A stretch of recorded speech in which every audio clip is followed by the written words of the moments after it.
Une fois qu'on arrête de traiter simplement les femmes en victimes de l'histoire et qu'on accepte de les voir en tant qu'acteurs de l'histoire, on comprend beaucoup mieux l'histoire en fait.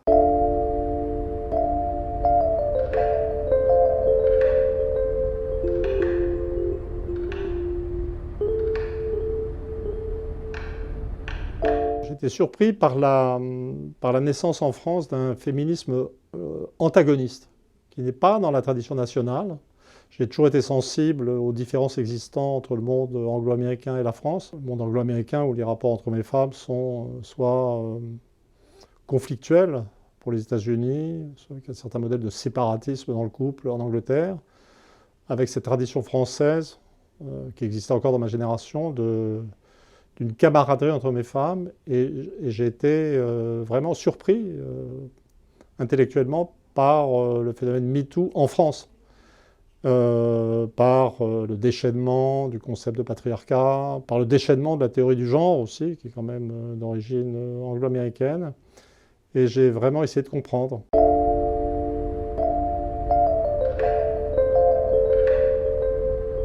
J'ai dû repartir du début, c'est-à-dire de toute l'histoire des rapports entre hommes et femmes, depuis l'émergence d'Homo sapiens. J'ai dû localiser ce que j'appelle la tradition de l'Occident étroit, du véritable Occident, c'est-à-dire de la France, du monde anglo-américain, de la Scandinavie. J'ai dû montrer que nous étions les descendants directs des chasseurs-cueilleurs, non transformés par l'histoire, groupes parmi lesquels le statut des femmes, malgré une indéniable prédominance masculine, était resté relativement élevé. Et donc je suis parti d'une situation où on voyait que il y a une révolution anthropologique, il y a une émancipation des femmes, mais dans notre cas, sur la base d'un statut qui était déjà relativement élevé. Et c'est à partir de ça que j'ai pu analyser les phénomènes récents.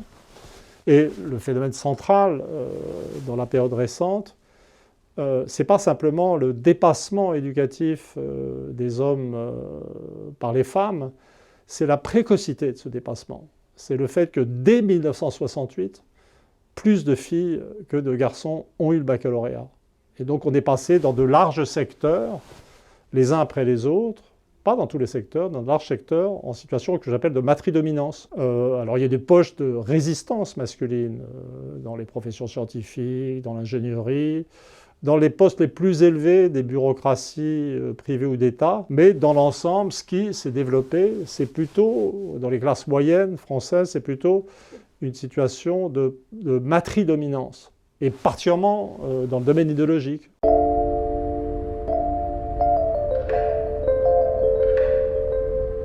La prédominance des femmes dans la production idéologique, universitaire, explique beaucoup ce qui est en train de se passer.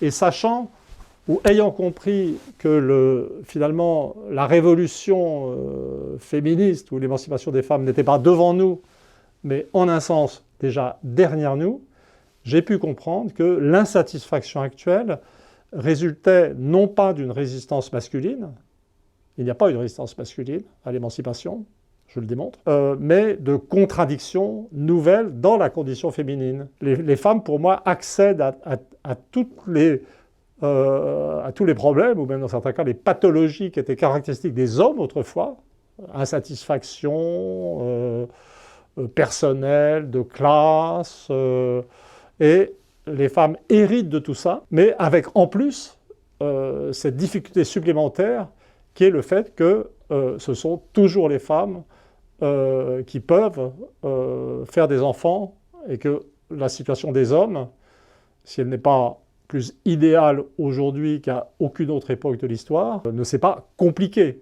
Je dirais, pour leur bien-être psychique et pour leur malheur, les hommes restent toujours incapables de fabriquer des enfants.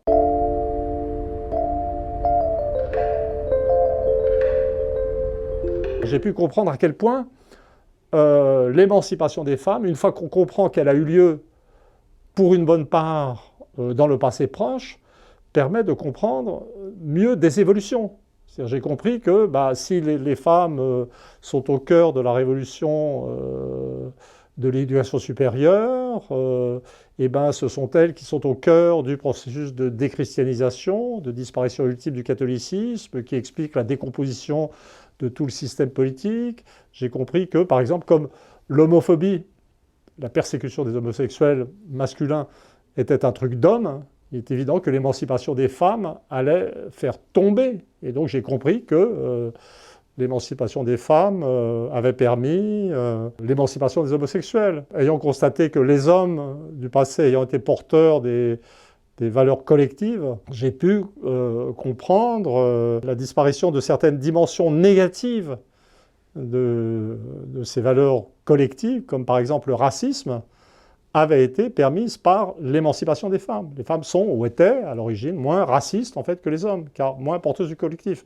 Ça m'a aussi permis de comprendre, je crois, pourquoi cette disparition de prédominance masculine s'est accompagnée d'un évanouissement des croyances collectives qui a eu certains effets négatifs. C'est-à-dire les collectivités nationales n'existent plus, ne sont plus capables je dirais, d'agir collectivement. Et j'établis même un rapport entre l'émergence du néolibéralisme, de l'effondrement industriel et l'émancipation des femmes. Donc c'est une histoire très, très riche et très neutre. C'est-à-dire qu'une fois qu'on arrête de traiter simplement les femmes en victimes de l'histoire et qu'on accepte de les voir en tant qu'acteurs de l'histoire, on comprend beaucoup mieux l'histoire, en fait.